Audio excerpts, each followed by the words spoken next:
est dans la paracha de Tetzavé cette semaine.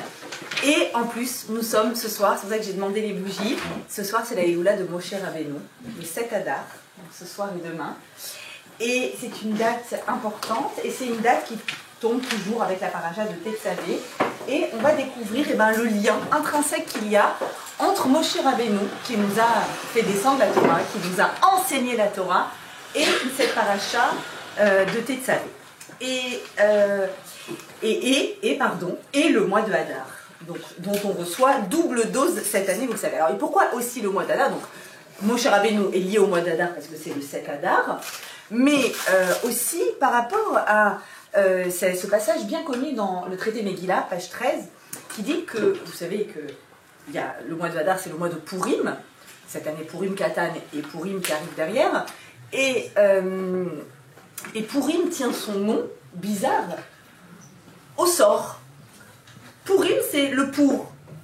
Et le pour, c'est quoi? C'est le lancer de dés de Haman Aracha, de cet horrible personnage, qui a jeté les dés et a dit moi je vais faire au hasard, voilà. Au hasard, allez, quand est-ce que je les extermine, ces juifs-là qui prennent beaucoup trop de place? Et il lance et il tombe sur le mois de Hadar. Et il est content, dit la Gemara dans Megillah. Il est content. Chez Nafal pour Bechodesh Hadar, que ce soit tombé au mois de Hadar, Samar, il était content chez Simcha Gdola, une immense joie. Amar, il a dit, Nafal les pour, le sort est tombé pour moi, Beyareach, Shemet Bo Moshe, le mois où Moshe est mort. Très bon signe pour exterminer ce peuple. Et Aval Velo Haya Yodea, mais ce qu'il ignorait, c'est quoi? Shebe Shiv'a Be'adar, le 7e jour du mois de Hadar, Met, c'est vrai qu'il est mort. Ou Beshiva Be'adar, Nolad. Mais le 7e jour du mois de Hadar, il est né. Il est né et il est mort le même jour. Et c'est intéressant de voir qu'il y a écrit ici, en premier, qu'il est mort et il est né. Comme s'il y avait une naissance qui succédait à cette mort. Et c'est la raison pour laquelle ce cours s'appelle « Transformer la fin en début ». Parce que nous sommes, en effet, dans un mois ambivalent. Ce mois-là, ce double mois de Hadar, c'est le dernier mois de l'année. Vous savez qu'on commence à compter en Nissan. On commence à compter en Nissan, ce qui fait que Hadar, c'est le 12e mois de l'année. Et là, on a 12 et 13 en plus. Donc on est au bout. Et si vous sentez que vous êtes au bout, c'est normal. Parce qu'on est au bout ce mois-ci. Et en plus, c'est un mois où tu sens, on attend que le printemps arrive, et là, on attend longtemps en l'occurrence, et c'est un long trimestre, et voilà, je vois tout le monde qui fait comme ça, donc on est au bout, et dans la vie aussi, on se dit, attends, il faut un peu de peps, un peu de quelque chose qui me dynamise, et c'est normal, parce que c'est le principe du mois du Hadar, c'est que tu es au bout de tout. Mais en même temps que tu es au bout de tout, va pouvoir s'opérer une transformation qui, de cette sensation de fin de, ça y est, je suis à la fin de mes efforts, je suis à la fin de tout ce que je peux faire pour que ceci advienne, pour que cela fonctionne. On est quand même depuis septembre, presque au milieu de l'année, et on avait plein d'objectifs, et peut-être qu'on les a réussis, mais peut-être pas du tout. Est-ce que j'ai commencé le sport? Est-ce que j'ai enfin réussi à me réconcilier avec un tel, à me fixer ce temps-là pour moi, ou ce temps-là pour les autres, pour le bénévolat, ou que sais-je? Et peut-être que là, maintenant, on va dire, mais mince, en fait, chaque année, c'est la même chose, c'est la même histoire. Et dans le mois de Hadar, il y a cette force-là de transformer tout ce qui te semble dans ta vie être arrivé au bout de. Vous savez, quand on dit « je suis au bout de ma vie », en gros, c'est Hadar. Dès que tu as l'impression que c'est au bout, ça va se transformer en début. Plus que ça, en essence. Se transformer en essence. Et c'est exactement ce qui se passe dans la paracha de Tetzavé, dans laquelle, c'est très étrange, dit le Baal HaTurim, dès l'ouverture de la paracha, son premier commentaire. Le Baal HaTurim, c'est un très grand commentateur qui précède Rabbi Yosef Karo, qui précède le Shulchan Aruch, qui a écrit le fameux Arba HaTurim, c'est codification de la loi à l'époque du Moyen-Âge. Et donc le Baal HaTurim écrit comme ça. Il dit, regardez, c'est étrange. Dans toute la paracha de Tetzavé, qui est quoi? qui est la suite de la semaine dernière où on commençait à fabriquer le Mishkan, qui est le trait d'union entre le ciel et la terre. Vous vous rappelez, on ne voulait pas que le Sinaï se termine. Et Hachem nous a dit, vous inquiétez pas, il ne se termine pas. On continue à être connectés. Alors, je vais vous donner un Mishkan. Et ce Mishkan, avec tous ses ustensiles, le tabernacle, vous permet de vous connecter. Terouma, on fabriquait le Mishkan. Dans Tetzavé, on termine cette fabrication. Et essentiellement, il y a tous les habits du Kohen Gadol. La description des habits qui font partie du Mishkan, de celui qui sert dans le Mishkan. Et dans Tetzavé, dit le Baal HaTurim, il y a un mot qui manque. Et on ne peut pas ne pas le remarquer. Parce que c'est une absence majeure. Le mot Moshe. Le mot Moshe n'est pas là. Alors, pourtant, dans toute la paracha, Hachem lui parle. Par exemple, la paracha, elle commence par Veata, et toi. Veata tetzavé, et toi tu ordonneras. C'est qui toi? Bah toi, Moshe. Il n'y a pas écrit le mot Moshe. Le mot Moshe est absent. Et il fait une remarque, il dit, mais vous savez que depuis Parashat Shmot où Moshe est né, jusqu'à la fin de la Torah, tu peux regarder, jusqu'au dernier livre, dernière paracha du dernier livre, t'as pas une section où il n'y a pas Moshe. Ça n'existe pas. C'est Moshe qui nous a, c'est notre maître. Il nous a fait descendre la Torah, il enseigne, il s'occupe du peuple d'Israël. Il est là. Sauf Tetzavé. Seul paracha où il est absent. Pourquoi? En plus, c'est la paracha de Saïloula. Donc on est entièrement dans la semaine de Moshe, on va allumer une bougie, vous rentrez chez vous, vous allumez encore, vous faites allumer à vos enfants demain la bougie, et on fait des tfilotes bisrout Moshe Rabbeinu. Donc il est là, toute la semaine autour de Moshe. Et dans la paracha qu'on va ouvrir, à la synagogue Shabbat, on va ouvrir, pas de Moshe. Comme si la semaine où il n'est pas là, où il nous quitte, il n'est pas là dans la paracha, mais en réalité, c'est là qu'il est le plus là. Pourquoi? Pourquoi c'est là qu'il est le plus là? Non, il n'est pas là, Mariacha. Pourquoi tu dis qu'il est là? Parce que dans cette paracha, il est absent, parce qu'il a dit une phrase. Et quand un grand tzaddik dit une phrase, cette phrase, elle a du poids. La phrase qu'il a dit, elle apparaît dans la paracha de la semaine prochaine, mais chronologiquement, elle a été dite avant. C'est la phrase dans laquelle, en fait, vous vous souvenez, il était en haut du Sinaï, il nous a fait descendre la Torah, et on a continué Yitro Mishpatim, le don de la Torah, avec Teruma Tetzavé, pour dire ça continue. Tu sais, ça ne s'arrête pas cette connexion. Et Hachem n'a pas voulu nous casser l'ambiance, entre guillemets, si je peux m'exprimer ainsi, en nous racontant l'immense problème qu'il y a eu au moment du don de la Torah, quand il y a eu le veau d'or. Vous vous souvenez, Moshe descend avec l'étape de la loi le 17 Tammuz, et il a tardé de 6 heures, et des personnes ont commencé à faire n'importe quoi et à essayer de trouver un remplaçant pour Moshe. Ils ont jeté de l'or dans le feu, ça a fait le veau d'or. Et suite à ça, donc chronologiquement c'est à ce moment-là, la Torah n'a pas le met dans Kitissa la semaine prochaine. On en parlera la semaine prochaine. Suite à ça, quand Moshe a vu ça et qu'il a brisé les premières tables, vous vous souvenez, les deuxièmes tables on les recevra à Yom Kippour. Et bien suite à ça, Moshe est remonté aussitôt, descendu du 17 Tammuz, catastrophe, il règle les choses, mais vous êtes complètement dingue, mais enfin qu'est-ce qui se passe?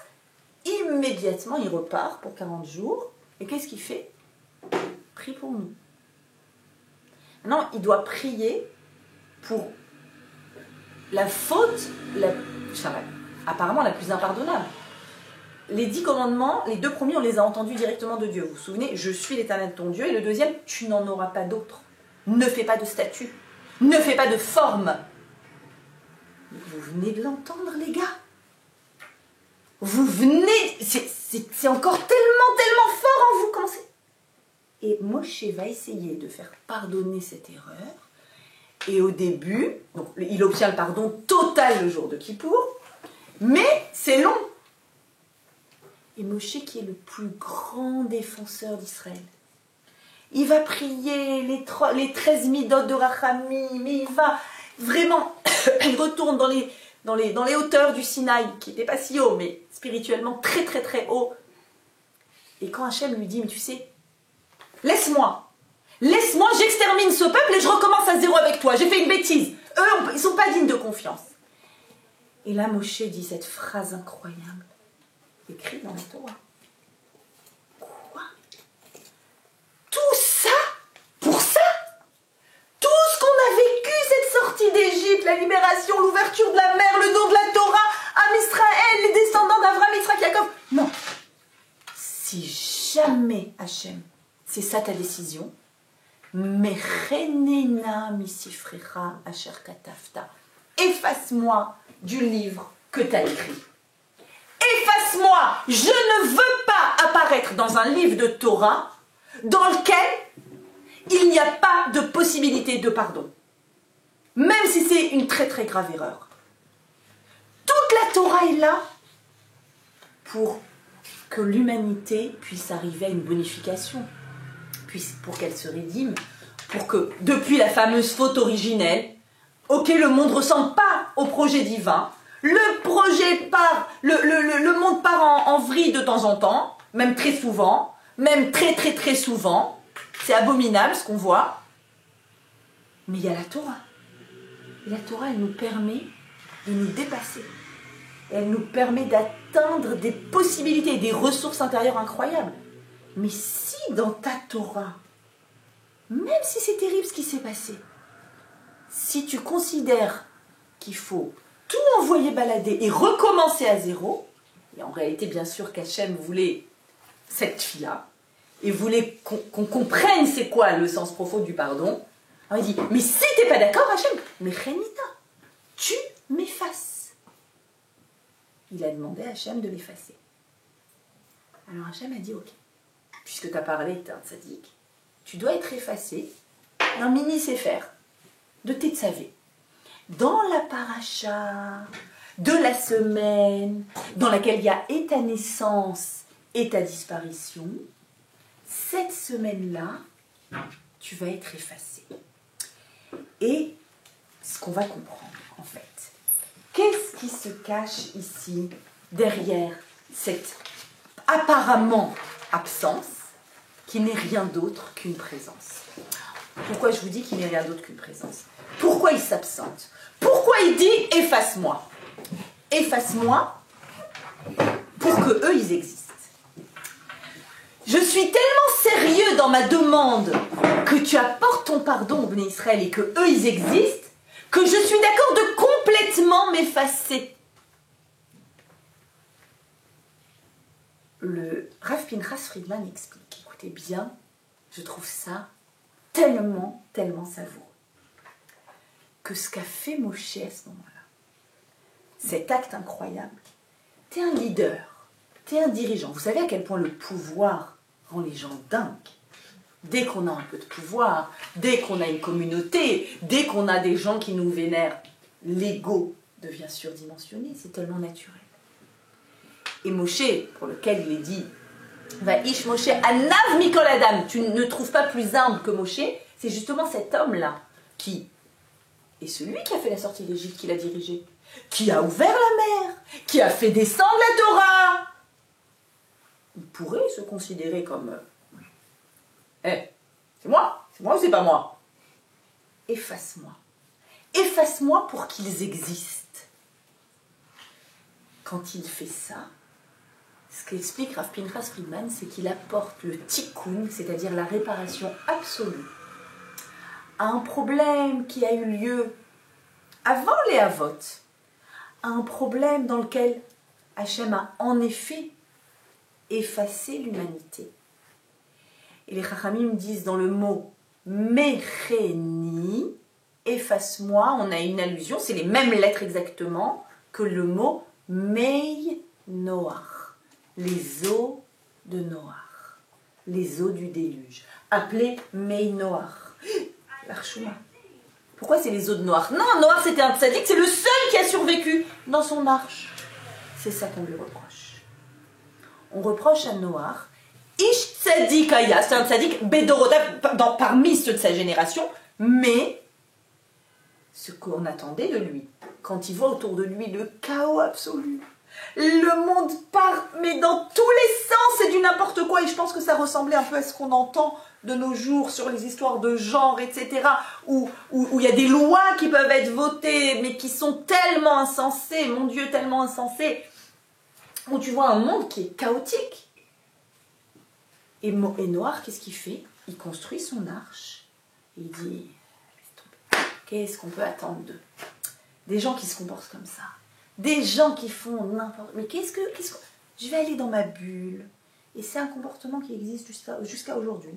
De personnes, et on peut comprendre d'une certaine façon, qui ont peur du chaos du monde et qui vont aller s'enfermer dans un endroit où on sera en lien avec rien, avec personne. Alors, ça a du sens, la yeshiva a du sens, on s'enferme, on est dans une bulle, on se construit évidemment, mais il y a toujours un moment où on dit, attends, et les autres? Je me suis construit. Autour de moi, c'est le chaos. Je peux rester dans ma construction personnelle, dans nos familles. Quelqu'un se construit, oulala, dans ma famille, c'est le chaos, comment ça se passe? Non, moi, oups, sauf qui peut, je vais aller trouver des ressources, je vais faire tes chouvas, je vais... Attends, et tu peux pas les laisser en arrière? Qu'est-ce que tu fais pour eux? Est-ce que tu agis pour eux? Les Chachamim nous disent, les Chachamim de la Kabbalah, nous disent comme ça, que Moshe, l'âme de Moshe, est une réincarnation de l'âme de Noach.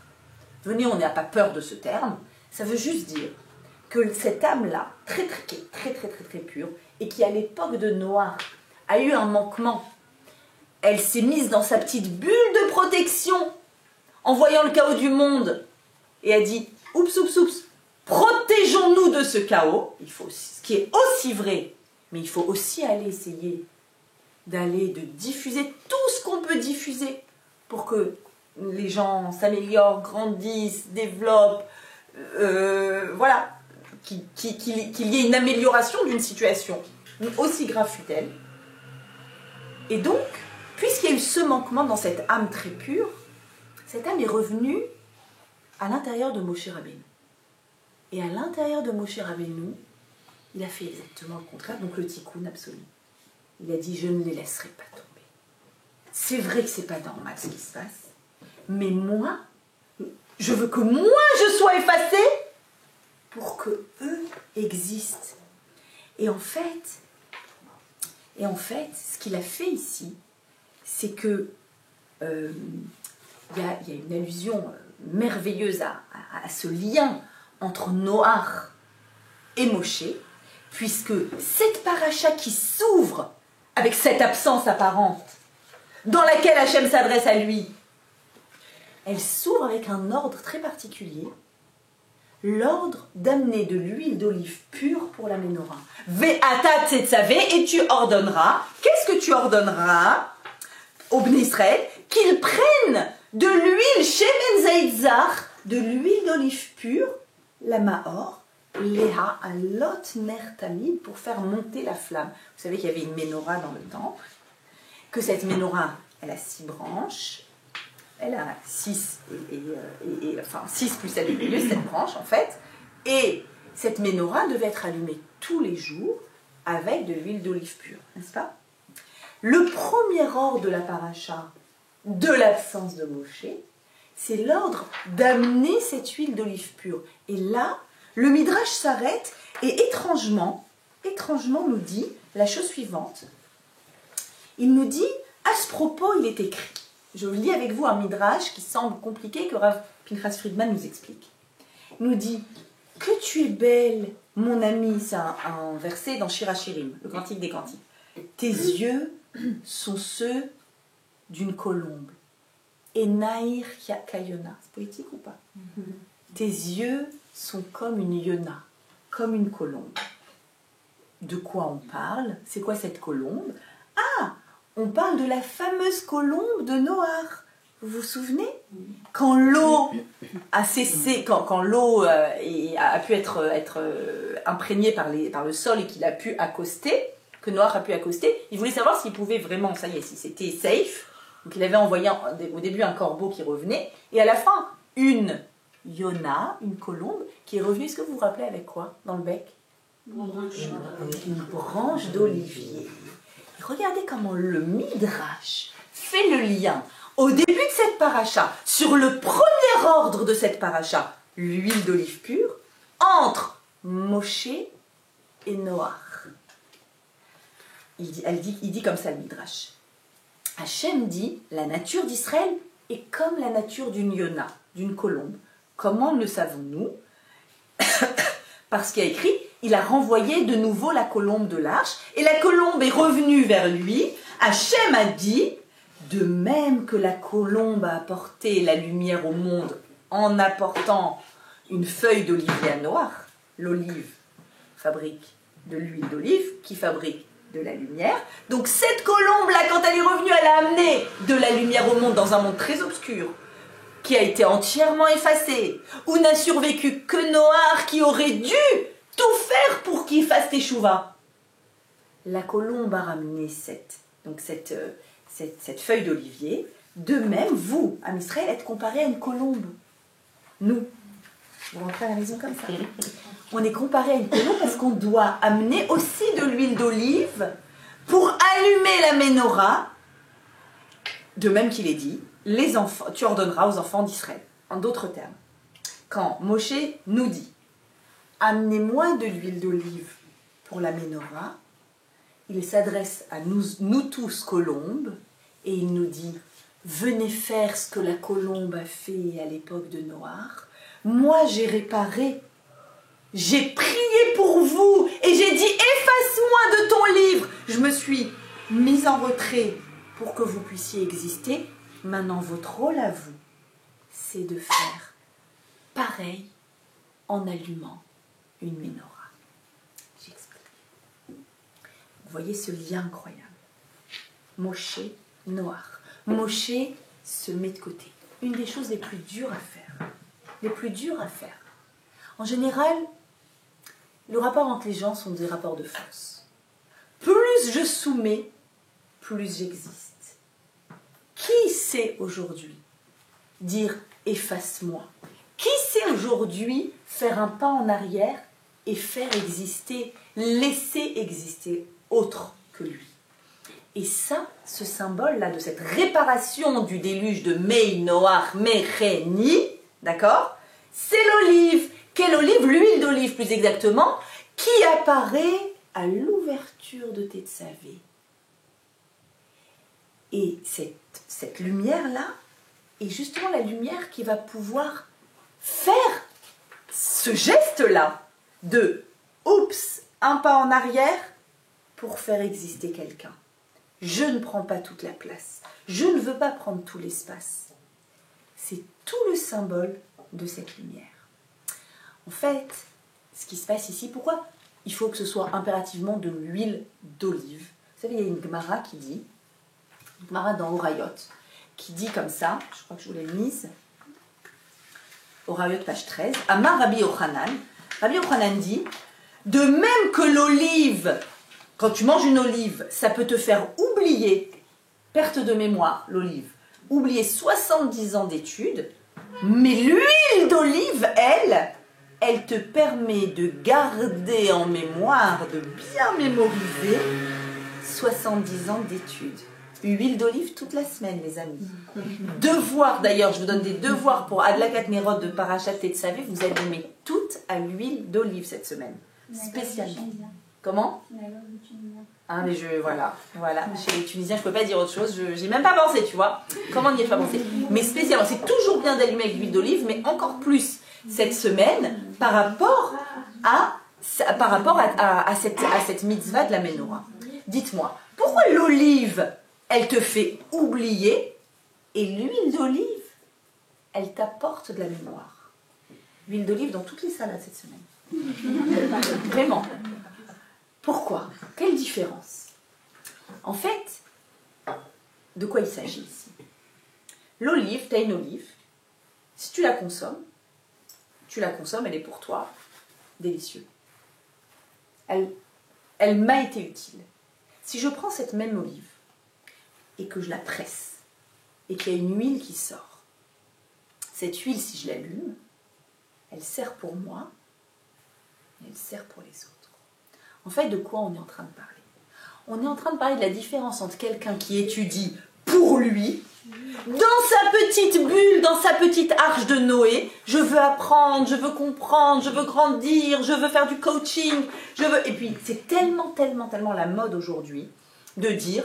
Est-ce que tu prends du temps pour toi? Arrête de penser aux autres. Il faut que tu penses à toi. Développe-toi. Développement personnel. Et arrive la paracha de Tetzavé. Et elle te dit qu'en réalité, si tu es là pour apprendre pour toi, tu oublieras tout.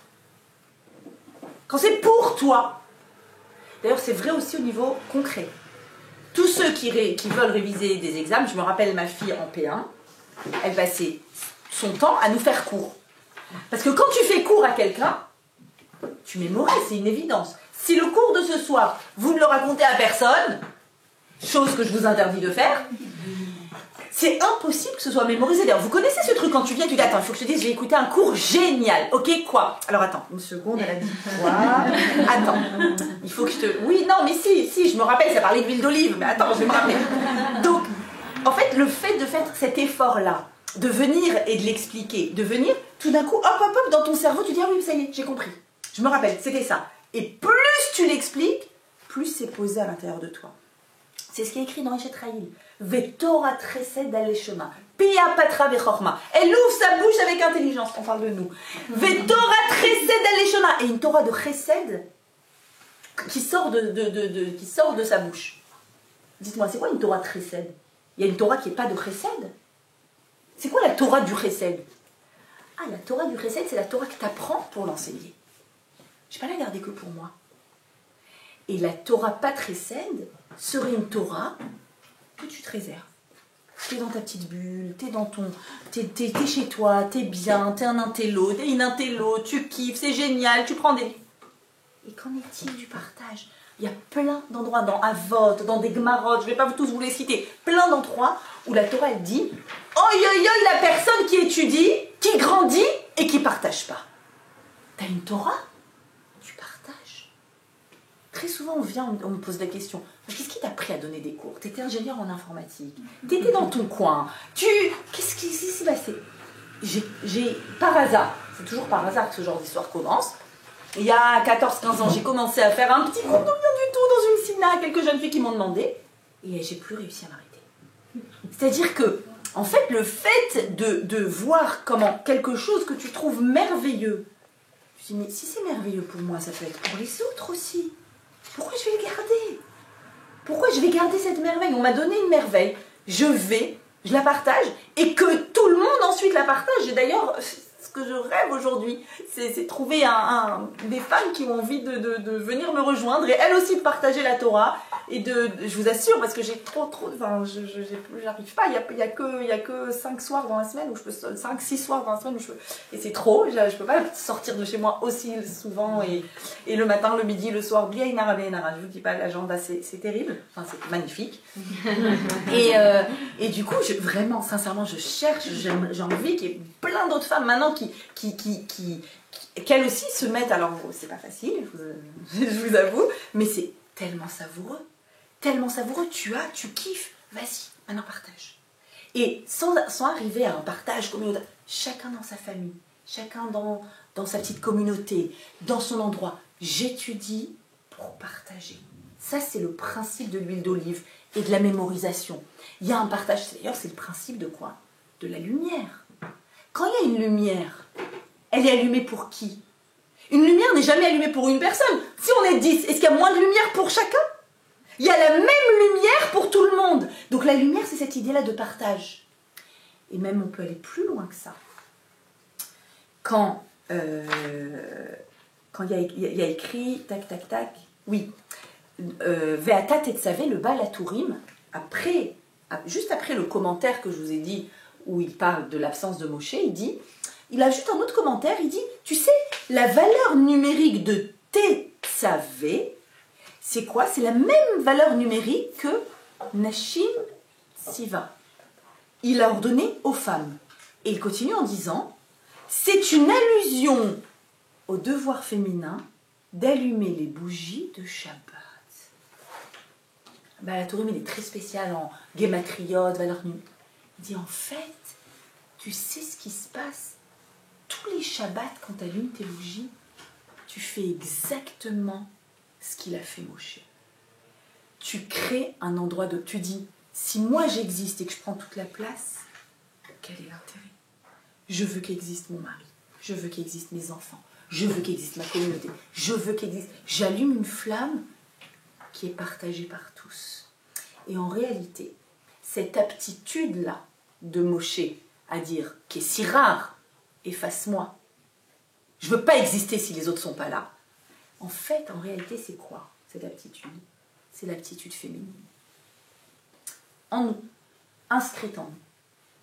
Inscrite en nous, cette aptitude à dire, je veux me contracter pour qu'existe autre chose. C'est quoi? C'est le corps de la femme. Où tu vas avoir les poumons qui vont être complètement écrasés quand un bébé va prendre place. Tu vas avoir la totalité des boyaux et des intestins qui vont tout d'un coup, je sais pas, l'estomac ici, ou ici plus exactement, et les intestins, le foie, le truc, et puis la respiration qui se fait. En fait, il a fait sa place, il s'est installé, il est détente, il fait son nid, et tout est comme ça. Et en fait, quoi? Bah, tu t'es rétracté pour faire exister. Et cette aptitude-là, tellement précieuse, c'est une aptitude féminine. Et c'est peut-être l'occasion de dire un mot là-dessus.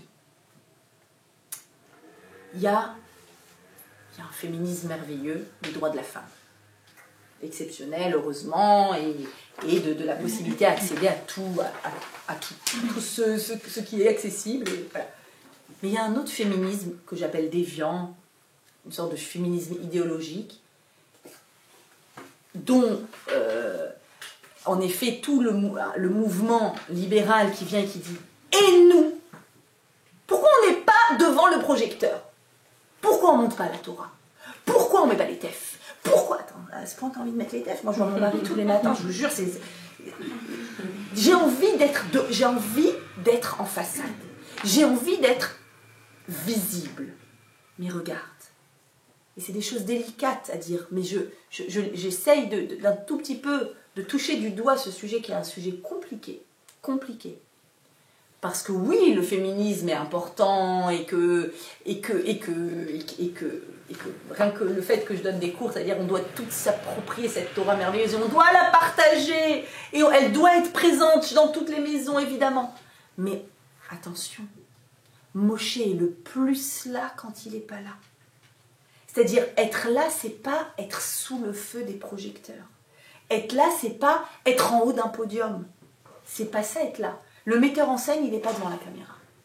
Et n'importe quelle femme qui gère son foyer, un foyer de Torah, elle sait à quel point elle est là. Elle n'a pas besoin de faire kidouche, elle n'a pas besoin d'être celle qui... Elle est là, elle est juste là. Ve'al titosh Torah timecha. Shlomo Meler, il dit, n'abandonne pas la Torah de ta mère. C'est ta mère qui va t'enseigner la Torah. Parce que quand tu vas la voir être aux manœuvres en permanence, et donner, et faire, et te transmettre, et ne pas avoir besoin de projecteur, dire, moi juste, je suis là parce que je t'ai donné la vie. Je sais me rétracter et te faire exister. Et dans le fait de se rétracter, je veux bien qu'on comprenne. Je ne suis pas en train de dire se rétracter signifie je mets une croix sur moi, sur ma carrière, sur mon existence, je n'existe. Au contraire. Regardez comment Moshe existe le plus dans cette paracha. Il est tellement présent dans cette paracha. Il est celui qui fait que continue l'histoire de Am Israël. La preuve, on est dans Parashat Tesavé, depuis tout à l'heure je fais que vous parler de Moshe. Donc, en fait, ici on est en train de nous dire continue cette œuvre. Continue avec tes lumières de Shabbat, avec cette idée de partage, avec le fait de faire grandir, de faire exister tout ce qui est aussi à l'extérieur de toi. Pas en s'annulant. Je ne parle pas d'annulation. Je vais être précise là-dessus. Il ne s'agit pas de s'annuler. Il ne s'agit pas de s'oublier. Il ne s'agit pas d'être rien. D'être une... Au contraire, c'est ça qui te donne ton existence. C'est ta colonne vertébrale. C'est ta force. La force de tout ce que tu as réussi à faire naître. Et vous comprenez déjà ici un petit peu cette thématique. Pour faire naître, peut-être que je dois un peu mourir, entre guillemets, me rétracter. Sinon, comment peuvent exister les personnes autour de moi? Vous savez que c'est le principe contraire du principe du dictateur. Le dictateur, pour exister, il soumet, il écrase. Je prends de l'espace, je suis là. T'es le moins là. tout le monde te déteste. Tu as envie d'être là, tu écrases tout le monde et tout le monde derrière toi te dit mais en fait t'es rien, t'es nul.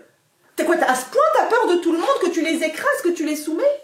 Mais au contraire, n'aie pas peur. Pourquoi t'as peur? Au contraire. Ici on est en train de nous dire mais non, tout n'est que partage. Et cette idée de partage, de j'apprends pour donner, c'est l'anti-égoïsme aussi. C'est-à-dire que il y a quelque chose de merveilleux dans le fait d'être un enseignant, d'être Moshe, le plus grand des enseignants. C'est-à-dire qu'à partir du moment où je te donne ma Torah, ça devient ta Torah. C'est plus ma Torah. C'est-à-dire, il y a eu ce moment d'union et de partage entre nous. Et maintenant, c'est ta Torah. Elle t'appartient. Il faut que tu te l'appropries, que tu la fasses tienne. Regardez ce Rashi merveilleux, merveilleux. Le premier Rashi de la paracha. Vous aurez remarqué qu'il y a écrit « Amenez donc cette huile d'olive qui représente le partage, la lumière, ok, tout ça. Pourquoi? Les ha'alot nertamid, pour faire monter une flamme permanente. Pour faire monter. Ce terme sera réutilisé dans Beha'alotra, lorsque tu vas faire monter. Non, lorsque tu vas allumer. Quelqu'un fait monter une flamme. Vendredi, vous dites « Les enfants, je fais monter la flamme !» Je dis « J'allume !» Je dis « Je fais monter la flamme !» Les ha'alot nertamid. Regardez ce qu'il dit Rachid, magnifique. Madlik, tu dois l'allumer. Ad shetehe shal evet olam me'alea. Tu fais attention à l'allumer de sorte jusqu'à ce que tu vois, tu constates que la flamme monte toute seule. C'est-à-dire, pour qu'elle s'allume cette flamme, il faut que j'amène une étincelle extérieure. Mais une fois que j'ai amené mon étincelle extérieure, quand est-ce que je retire mon allumette? Quand elle va déjà aspirer, elle va sucer de son huile, de son combustible. Pourquoi nous préciser ça? Pourquoi nous dire, pourquoi c'est tellement important que mon geste à moi, c'est cette étincelle? Mais attention, de telle sorte qu'elle monte toute seule. C'est ça le partage. C'est ça l'apprentissage. C'est ça la pédagogie. On est tous des allumeurs de réverbères, comme disait le petit prince. Des allumeurs de flammes, des allumeuses de flammes. Mais comment je le fais? Est-ce que je le fais en étant toujours là, en gardant soit le pouvoir, soit la pression, soit en ne faisant pas confiance? Non, non, je suis là. Comment un enfant grandit? Quand je lui montre qu'il apprend que je suis là et qu'ensuite je peux me retirer. Et c'est comme ça qu'il existe. Au moment où je me retire, il sait qu'il est capable tout seul. Et donc, en fait, c'est toute la philosophie de l'apprentissage et de la pédagogie et également de la teshuva. Allumer, donner de la flamme, donner de la lumière, partager avec tout le monde. Mais après, tu dois découvrir ta ressource. Vas-y, va chercher à l'intérieur de toi. Trouve qui tu es. Trouve tes propres midotes, tes traits de caractère, ton potentiel, tes ressources. Et crée ta Torah. Lis ta Torah. Développe ta Torah. Elle doit être à toi, cette Torah. Elle t'a été donnée à toi au Sinaï. Donc, jusqu'à ce que ta propre flamme monte, est-ce que tu la sens monter? C'est ça qu'il faut sentir. Il faut sentir cette flamme qui est en train de monter. Et c'est ça. Elle monte. Du coup, je peux partager de ma lumière aussi. Moi aussi. Vous avez déjà remarqué ça? Que quand on partage une flamme, on n'en a pas moins. N'est-ce pas? J'ai une bougie, je donne. Tout le monde a de la lumière. C'est ça l'huile. C'est ça la mémoire. C'est ça aussi Torah Chesed. Et en réalité, ici, ce qu'on voit dans cette apparente absence de Moshe, qui nous a fait exister, on comprend ici aussi le secret qui se situe encore un peu plus profondément à l'intérieur d'une absence qui est présence. À l'intérieur de ce retrait apparent dans lequel tu es là. Et là, je voudrais vous développer, toujours dans cette même ordre d'idées, cette merveilleuse explication de Rav Moshe Shapira sur la force de Moshe, la force de Hadar aussi, la force de ce sentiment des fois d'arriver au bout, d'arriver à la fin. Vous vous souvenez ce qu'on a dit? Que j'arrive à la fin et c'est inclus dans le fait de se retirer. C'est-à-dire, d'un côté, j'ai bien compris, tu me dis que je me retire pour faire exister. C'est vrai dans n'importe quelle relation humaine. C'est vrai dans le couple, ô combien. Ô combien dans le couple. Faire exister l'autre, c'est lui créer de la place. Je prends toute la place, il n'existe pas. Avec mes enfants, je vous ai donné cet exemple. Mais attention, est-ce qu'il y a aussi un retrait total? C'est-à-dire que, est-ce qu'à un moment, il n'y a pas un risque pour moi d'arriver à un lieu ou un endroit ou une sensation où j'existe plus du tout. Ça, c'est Moshe. Moshe, il n'existe plus, mais Rénina, et tout le monde existe. Mais que se passe-t-il pour nous quand des fois, si c'est volontaire, j'ai décidé de me retirer, j'ai décidé de faire de la place, j'ai compris que c'est intelligent, j'ai compris l'idée du partage, génial. Mais si j'ai l'impression, comme à l'époque de Pourim, qu'on m'anéantit, décret de mort, et hop, en réalité, qu'est-ce qui se passe à Pourim? Il y a un décret de mort qui n'est pas annulé. Il n'est pas annulé. On repart. Renaissance. Hadar Kibloua, nouvelle Torah va apparaître, une Torah qu'on a, non pas qu'on nous a imposée au moment du Sinaï, vous connaissez cette idée sur Pourim, mais c'est une Torah volontaire, on veut ta Torah. Waouh. Alors si il m'arrive à moi, pas que j'ai décidé de me retirer, mais qu'on est venu et qu'on m'a effacé, mais qu'on est venu et qu'il y a eu quelque chose qui, je dis je suis au bout de ma vie. Est-ce que de là aussi, est-ce que de cet endroit-là aussi, il y a une renaissance possible? Même quand c'est quelque chose qui me tombe dessus?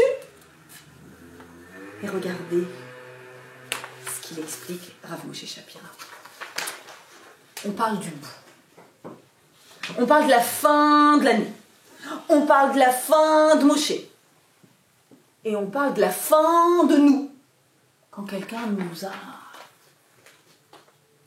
Eh bien, si je regarde la fin de la paracha de Tetzavé, on a vu comment elle commence. Elle commence avec la lumière, partage, une bougie de Shabbat. Tout au long de Tetzavé, on a les habits du Kohen Gadol. Et à la fin de Tetzavé, incompréhensible, disent les Chachamim, mais en particulier Ramban, Nachmani, ils disent oups, mais qu'est-ce que c'est que ça? Qu'est-ce qui se passe tout d'un coup? Dernier verset de Tetzavé, on recommence à donner l'ordre au Bnei Israël de quoi? D'un dernier ustensile, on dirait qu'on l'a oublié. Juste pour que vous compreniez bien, dans Teruma, on nous a donné l'ordre de la fabrication des ustensiles. Il y avait quoi? La menorah, le shulchan, la table avec les pains, toujours qui était posée, l'un au sud, l'autre au nord. Il y avait le Kodesh HaKodashim, le Saint des Saints, avec les tables de la loi et les chérubins. Et il y avait le Misbéach, l'autel, sur lequel, qui est lui à l'extérieur du Echal, sur lequel il y avait les sacrifices. Ensuite, on nous a même raconté les sacrifices, tu sais, un sacrifice le matin, un sacrifice le soir, les tmidim. Ok. Ensuite, on nous a fait l'huile de la menorah, les habits du Kohen Gadol. Ok, donc il y a un ordre. Les ustensiles, les habits du Kohen, fin de Tetzavé. Donc, cette idée de j'arrive au bout, et tout d'un coup, oups, on rétrograde, et on nous donne l'ordre, Ve'asita misbeach ketoret, et tu feras un autel pour la combustion des parfums, qui sera fait en bois de chittim, etc., avec la description recouvert d'or. C'est quoi cette ketoret? Vous savez où il était? Il était dans le Echal.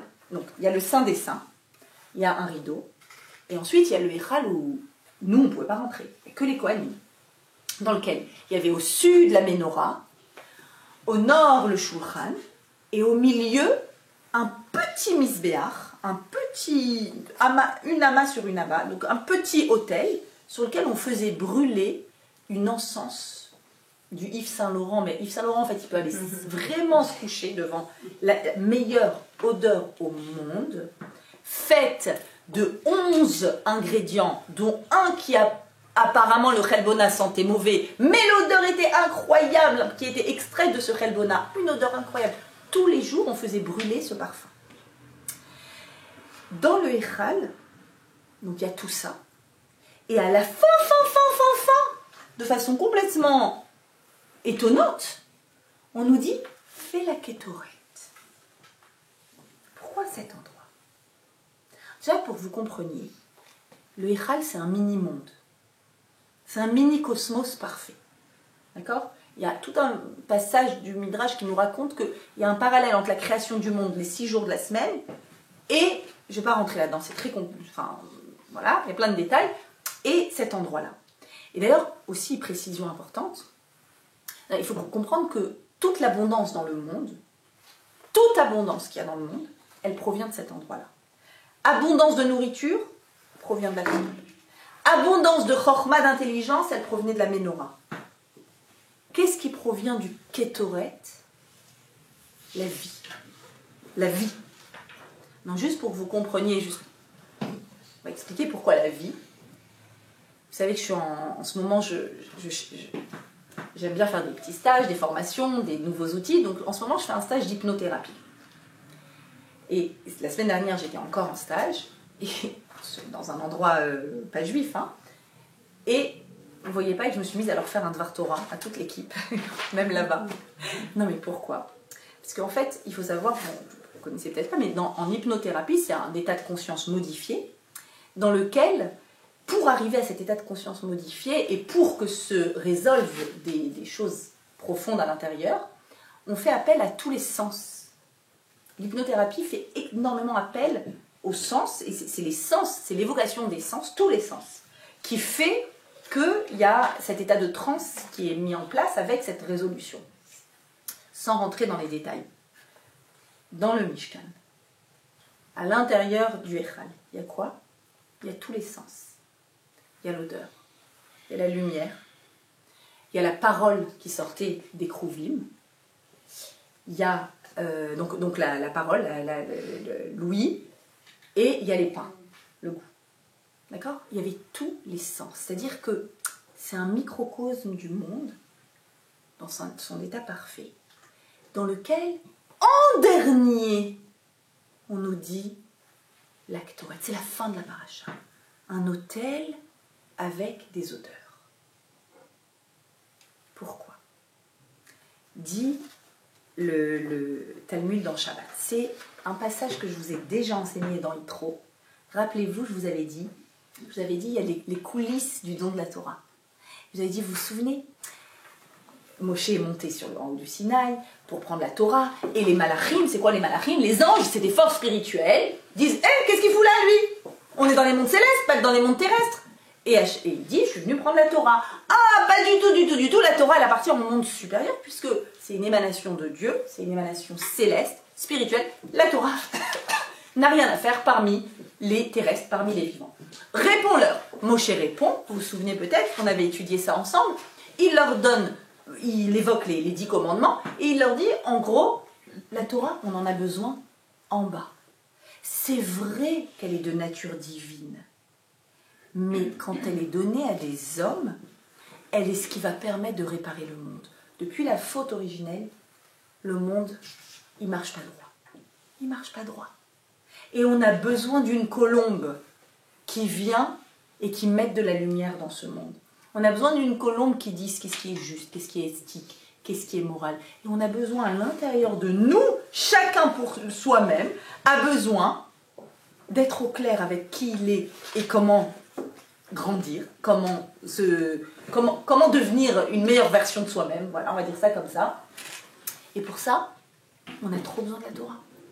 C'est la Torah qui va être, dans le langage des sages, Tavlin. C'est elle qui va contrer le Yetzer Hara. Le Yetzer Hara, mauvais penchant. Une force dans le monde qui fait de toi une petite sorcière de temps en temps. Ok? Et Moshe, une fois qu'il a expliqué tout ça, alors il a fait un plaidoyer incroyable. Tellement incroyable que tous les malachim qui étaient opposés, ils disent, lui, c'est mon ami.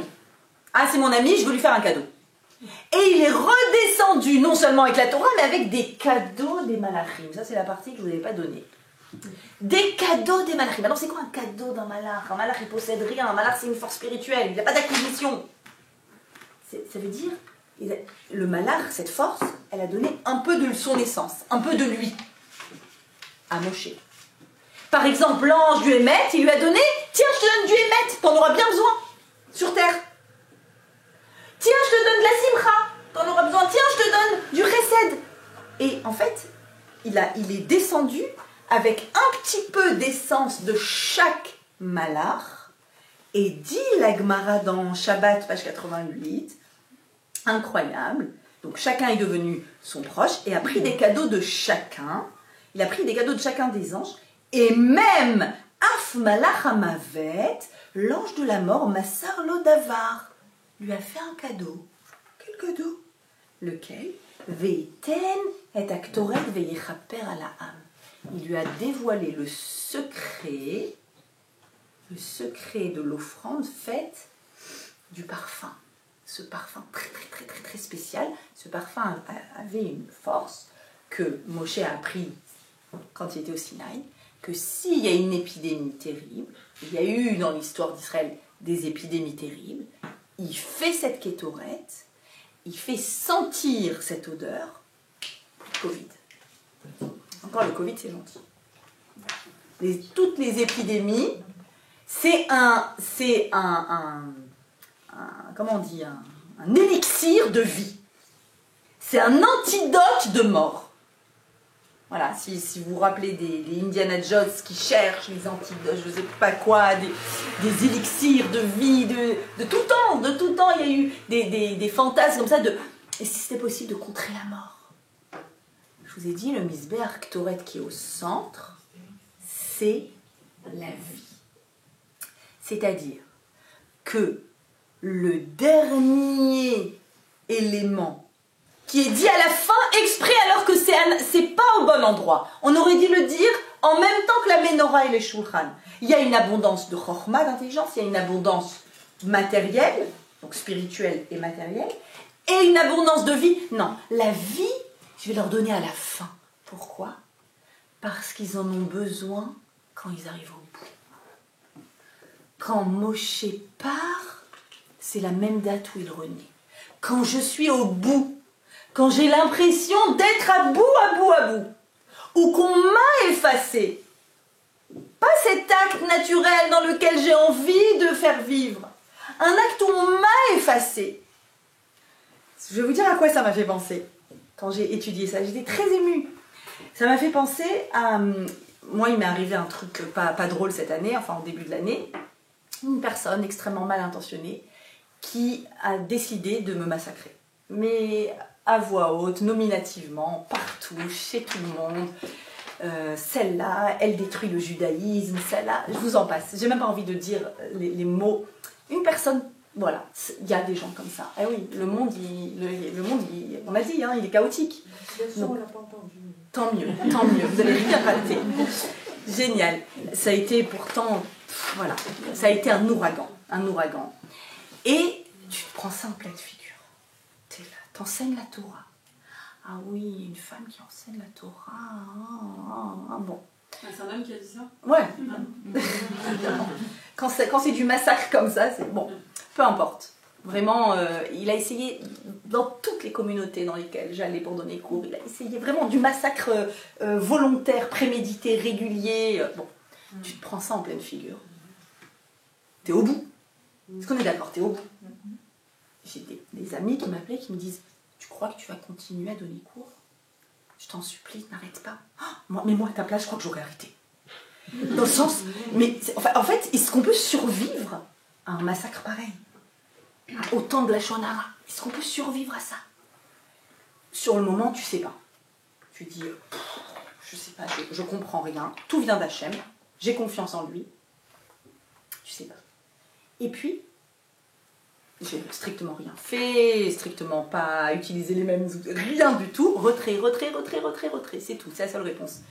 Et je peux pas rien vous dire d'autre que depuis ce jour-là, il faut que je bloque mon téléphone, et que j'arrête de donner le numéro.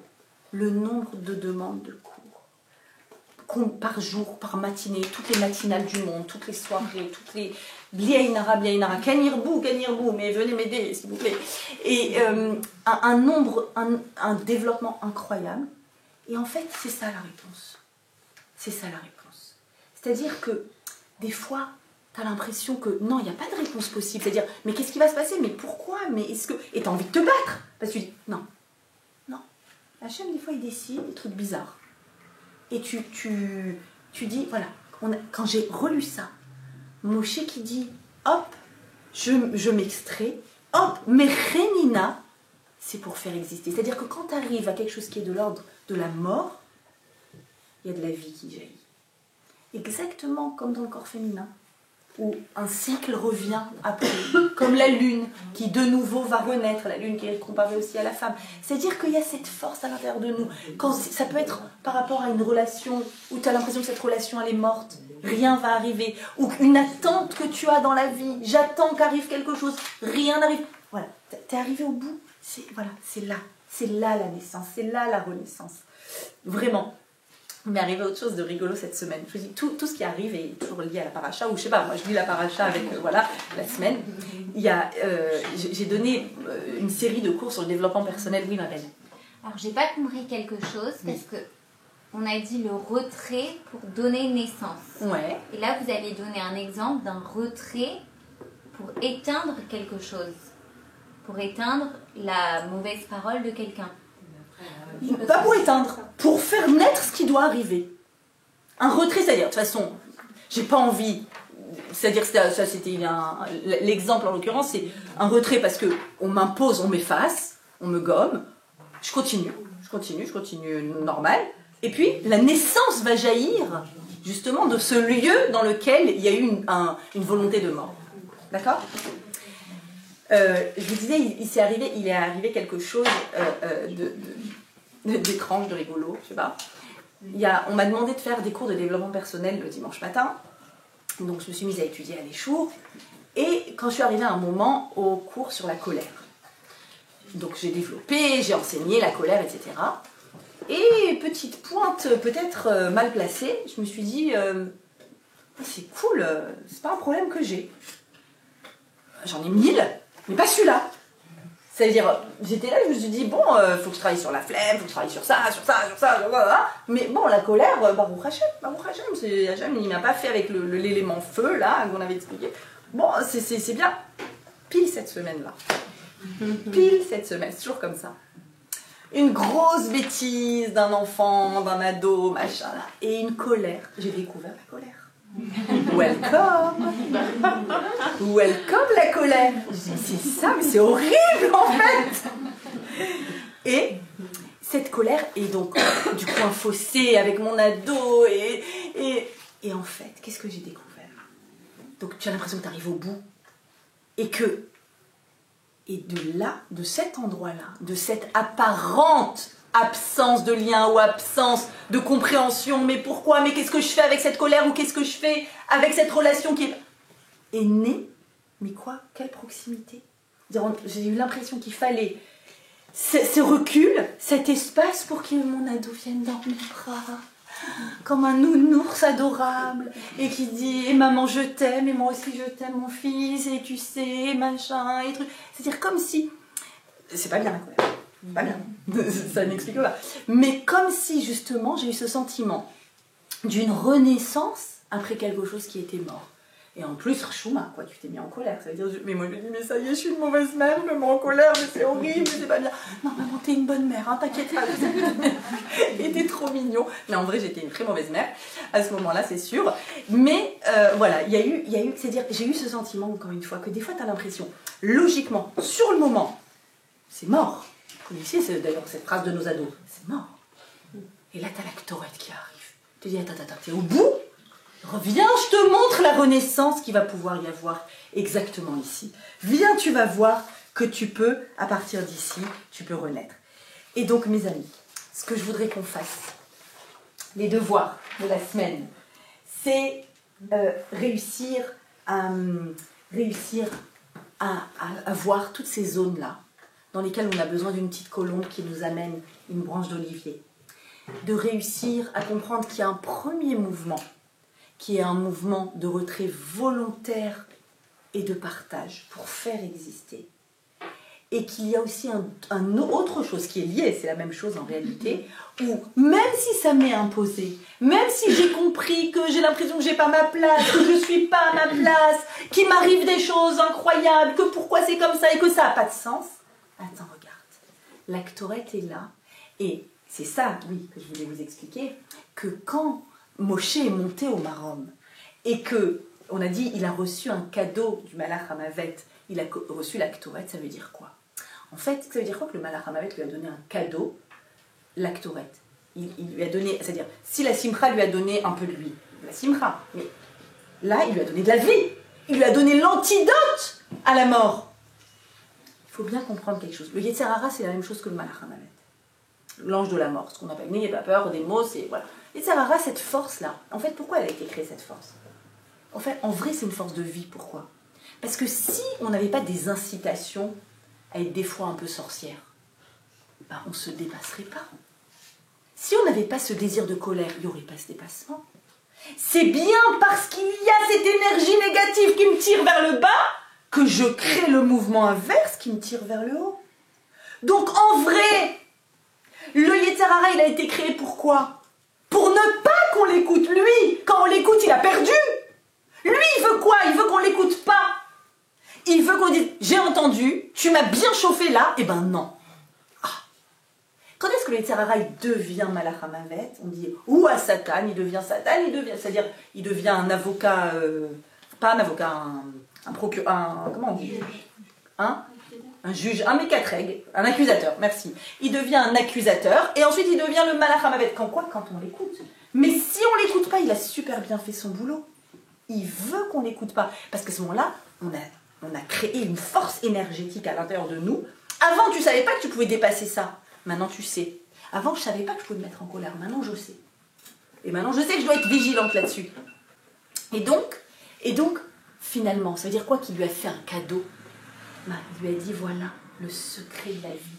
Le secret de la vie, c'est cette odeur-là. Alors oui, je ne sais pas expliquer que l'odeur, c'est le seul sens qui n'a pas fauté au moment de la faute originelle. On dit de Chava qu'elle a vu, qu'elle a entendu le Nachash, qu'elle a touché l'arbre, qu'elle a goûté le fruit, mais elle n'a pas senti. Et c'est la raison pour laquelle à Kippour, nous fait sentir en fait, l'odorat, et c'est de tous nos sens, c'est le sens le plus fiable. Pas en période de Covid. C'est sûr, mais c'est le plus fiable. C'est-à-dire que la vérité, elle a une forme d'odeur. Des fois, tu sens, tu flaires. C'est une forme de flair, plus qu'une odeur. Tu flaires, tu sens. Non, cette personne, je la sens pas. Des fois, on peut être là comme ça sur un collaborateur de notre épouse. Je le sens pas. Pourquoi? Vas-y, dis-moi. Non, pas d'explication. Je sens pas. Je sens pas que c'est juste d'agir comme ça avec cet enfant. Je sens pas. C'est-à-dire que il y a quelque chose à l'intérieur de... Voilà, l'odeur, en plus c'est très subtil l'odeur par rapport aux autres ondes. La voix par exemple, c'est des ondes sonores mais qui vibrent. Quand il y a un orchestre, tu sens les vibrations, on est d'accord? Les particules de l'odeur, c'est des particules flottantes. Et comment se fait-il que notre odorat, ce soit le lieu de la vie? C'est le lieu de la vie, eh bien, tout simplement parce que Vaïpar Be'apav Nishmat Chaim. Hachem a insufflé en nous une Neshama Be'apav dans les narines. Les narines, c'est l'endroit où il a insufflé la Neshama. Donc c'est l'endroit où il y a l'odeur de la vie. En fait, explique Rav Moshe Shapira, qu'est-ce qui sent bon? Ce qui est vivant. Qu'est-ce qui sent pas bon? Ce qui a perdu la vie. Et plus il y avait de la vie à l'intérieur de quelque chose, plus quand cette vie se retire, lo alenu, ça sent pas bon. Et il dit le pire, lo alenu, c'est une personne décédée. C'est pour la raison pour laquelle dans la halakha, il faut vite faire la levaya, parce que... Mais pourquoi c'est le signe de vie en fait? Parce que l'odeur, c'est l'odeur de la vie. Et la kétorette, c'est le fait que nous sommes vivants. C'est le fait qu'on a des ressources, même quand on a l'impression qu'on arrive au bout, on va réussir à extraire quelque chose. Et je finis avec ça. Dans la Kétoret, il y a des ingrédients, 11 ingrédients, dont un qui sent mauvais. Il y a beaucoup de symboles autour de la Kétoret. Vous savez, c'est bien aussi de la réciter, c'est contre toutes les maladies. C'est un texte qu'il faut réciter, le texte de la Kétoret.